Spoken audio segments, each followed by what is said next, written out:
Bien, parece mentira, pero estamos en el capítulo 3 de monitoreo y evaluación hecho fácil. Lo hacemos con Z porque decimos que vamos de la A a la Z. Entonces, aquí estamos otra vez y hoy vamos a tratar un tema que es una prolongación, digamos, de la sesión anterior y es el indicador. ¿Qué es un indicador y qué es un buen indicador?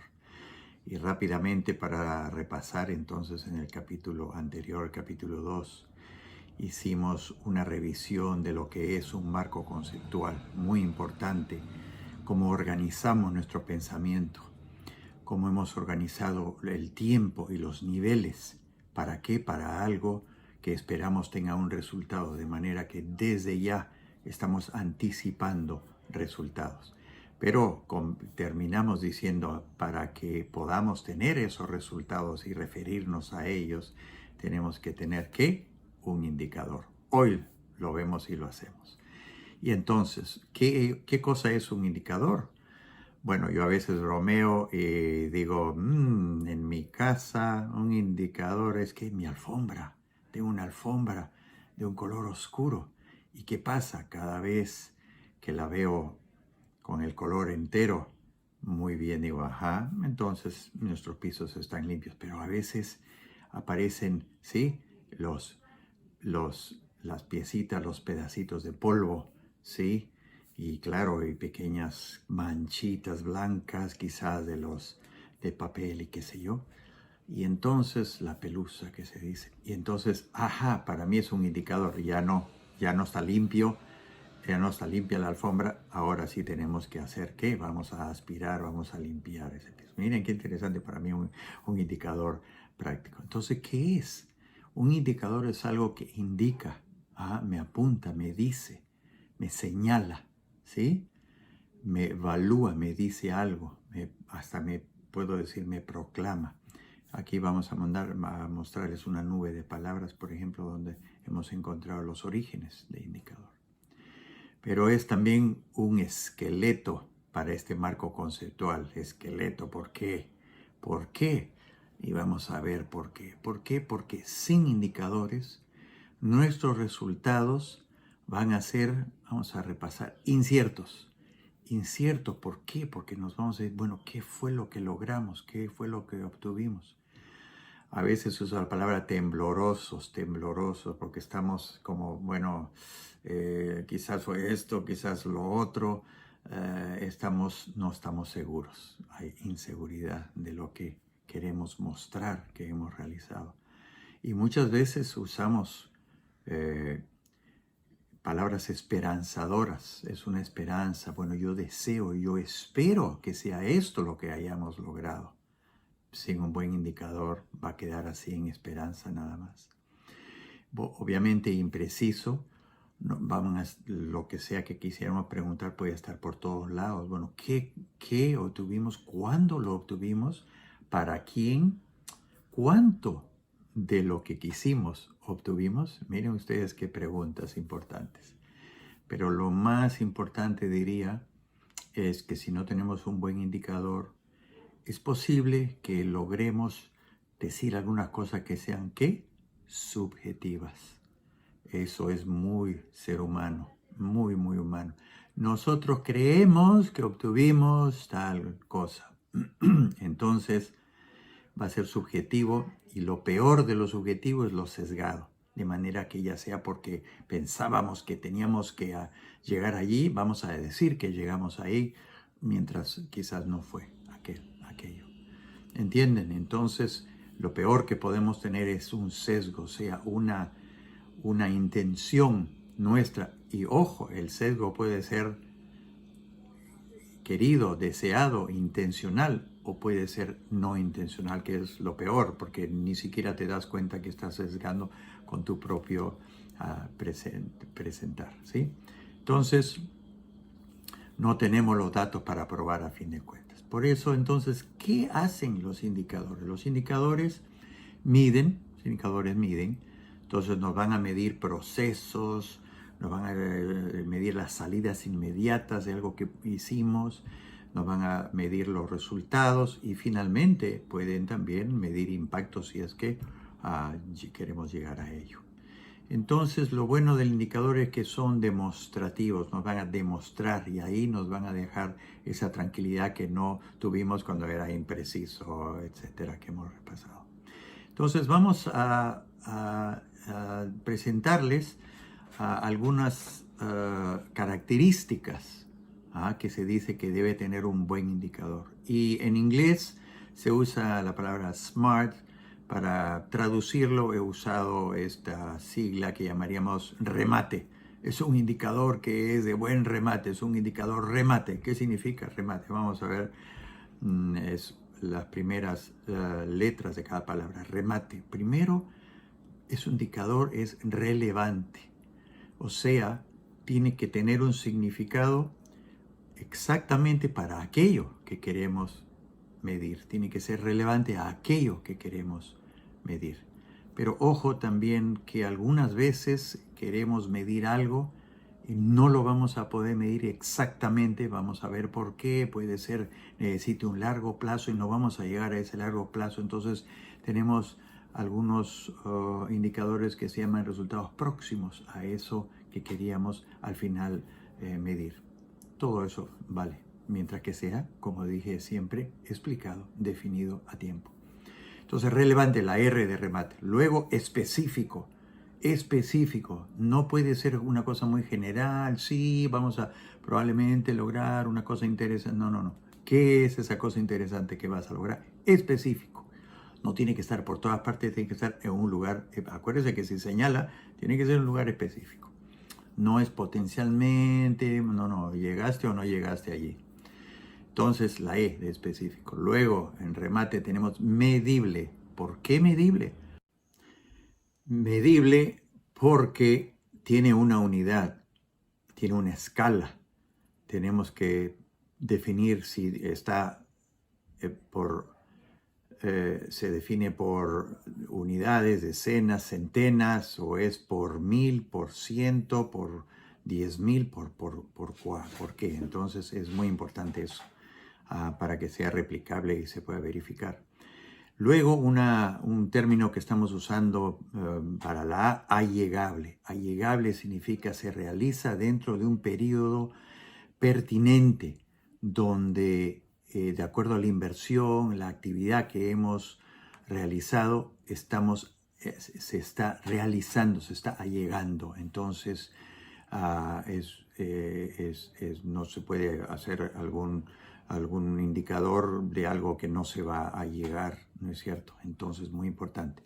Entonces, del remate, al final tenemos le vamos a usar la TE de temporal, remate temporal, que es muy obvio, ningún indicador puede estar suelto en el tiempo, tiene que haber una fecha en donde vamos a demostrar ese resultado. Entonces, muy importante, remate, un buen indicador.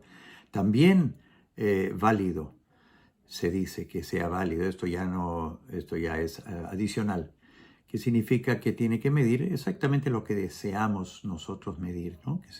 Que sea esa validez intrínseca, digamos. Y bueno, confiable, hemos dicho siempre que si está bien definido, entonces, y si se mide bien y constantemente, y se consigue su medición en forma fiable o confiable, entonces está muy bien. ¿Okay? Aquí les muestro entonces una imagen de un blanco de tiro cuando se hace tiro al blanco, donde nos resume un poquito estas últimas dos características, ¿no? Entonces, por ejemplo, puede estar desde que hay bastante confiable, porque cada vez que medimos está en un lugar determinado, pero no está en el blanco. Entonces, es confiable, pero no es válido. ¿Y qué tal si hacemos varias medidas, pero están todas esparcidas? Si hacemos un promedio de ellas, entonces sí logramos el centro, sí, pero ¿qué pasa? Que aunque al final sea válido, no es muy confiable, porque si hacemos solamente 2 de esas medidas, 4 de esas medidas, no vamos a encontrar ese centro, ¿sí? Obviamente puede ser que sea muy esparcido y siempre fuera del centro, de manera que es ni confiable ni válido. Y el último gráfico, como ven, es que da en el centro y todas las medidas son muy alrededor del centro. Eso nos ayuda a tener una imagen visual. Ok, entonces ya hemos dicho, hay que tener una unidad para poder medir el indicador. Tenemos que presentar si requiere un cálculo, cómo va a ser ese cálculo. Hay, por ejemplo, numerador, denominador, y luego se multiplica por 100 para hacerlo por ciento, o qué, tenemos que detallarlo, definirlo. Su frecuencia se va a medir una sola vez, se mide varias veces durante el transcurso de esta actividad, de este proyecto, importante. Su fuente, con qué se va a medir, qué vehículo, qué dispositivo, ¿sí? Y si requiere trabajo de campo, todo eso lo vamos a ver más adelante cuando hagamos la parte más operativa de todo este monitoreo y evaluación. Hay que entrenar al recolector también y quién va a ser y qué características debe tener, ¿sí? Así que todo eso va a tener que estar ahí.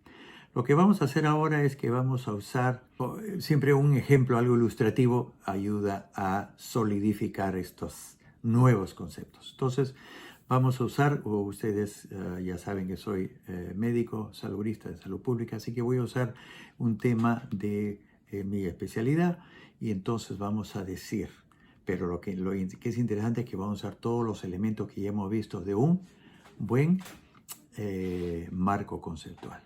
Lo primero es que nos vamos a ir a la meta propiamente, entonces vamos a definir una meta. Por ejemplo, digo, ¿qué tal si vamos a mejorar las condiciones y la supervivencia también de los niños como nuestra meta final de cualquier actividad, proyecto que estamos haciendo? Entonces ese es el lenguaje de gestión. En la evaluación, ¿qué indicador o indicadores vamos a usar? Aquí les pongo algunos. Por ejemplo, se usa la mortalidad infantil, la mortalidad de los niños menores de 5 años, menores de 2 años. También a largo plazo se miden aspectos que ya sabemos que afectan las condiciones y la supervivencia del niño, que es la diarrea, las enfermedades respiratorias agudas, sus prevalencias. Y también la de desnutrición, que también hace un impacto no solamente en la supervivencia, sino en la mortalidad. ¿Sí? Ya ven ustedes. Entonces, eso es de meta a indicadores. Pero ahora, si vamos de objetivos, como ven en este marco conceptual de la meta, quizás nos hemos ido del lado extremo derecho, ¿sí? O si es vertical, del lado extremo superior. Estamos bajando, y si estamos del lado extremo derecho, estamos regresando de derecha a izquierda, ¿sí? Entonces ahora nos vamos a ver cuando yo defino algunos objetivos. Por ejemplo, objetivo 1, un acceso aumentado a los servicios. Entonces, ¿cómo lo voy a medir? Dame indicadores de ese objetivo que tengo. Por ejemplo, la cobertura de control prenatal, del parto, del posparto, la cobertura de inmunización, ¿sí? Vacunaciones a niños pequeños hasta el año de edad o más, el control que le llaman de crecimiento y desarrollo hasta el niño, pues, desde el nacimiento hasta los 2 años. Esos son indicadores que nos van a dar, nos van a poder demostrar si conseguimos ese objetivo número 1. Objetivo número 2 puede ser la calidad de servicios mejorada. Ve que no solamente es la cantidad, la prevalencia, sino queremos que estén en mejor calidad. Entonces se nos ocurre decir, bueno, ¿qué tal si disminuimos lo más posible la carencia de suministros, ¿no es cierto? Los stockouts que se llaman en inglés, de medicinas, por ejemplo. Luego el desempeño del proveedor, si el desempeño es como debe ser, estamos teniendo no solamente un buen producto por productividad, sino por calidad. Y por supuesto es una oportunidad para medir la percepción del cliente. Aquí vamos a ver que hay un indicador, puede ser un indicador cuantitativo, pero también cualitativo. Bien, por ejemplo, esos dos objetivos ya los hemos definido. Ahora, ¿qué tal si nos vamos a, sí, un poco más la parte de procesos? Entonces vamos a definir actividades. Por ejemplo, una actividad va a ser, vamos a mejorar la logística y el equipamiento. ¿Cuánto hemos gastado? Vamos a ver sus indicadores. ¿Cuánto hemos gastado en nuevo equipo? ¿Qué porcentaje de todas las órdenes han sido entregadas a tiempo? ¿Sí? El número de almacenes que tienen condiciones de ese almacenamiento apropiadas. Ajá, porque podríamos tener medicinas, pero ¿qué pasa si con la humedad, el extremo calor se tornan inválidas? ¿Sí? Luego, otra actividad es entrenar y apoyar a los proveedores. Recuerden que hablamos del desempeño, vamos a entrenarlos, ¿sí? Y ustedes pueden leer por su cuenta, ahí tenemos algunos indicadores, el número que han sido entrenados, si han pasado esas pruebas de conocimiento, habilidades, etcétera, si se han hecho supervisiones. Si pasamos a otra actividad como vamos a fortalecer el sistema de desempeño de esos proveedores, entonces les tenemos que dar protocolos. Ahí tenemos un indicador que tienen acceso o no. Luego, si han usado, por ejemplo, de todos los protocolos, hay un protocolo que se llama el partograma para el nacimiento del recién nacido, donde se producen varias y una buena cantidad, en muchos lugares más del 40% de la mortalidad de los niños se produce, imagínense, durante el parto o el posparto inmediato.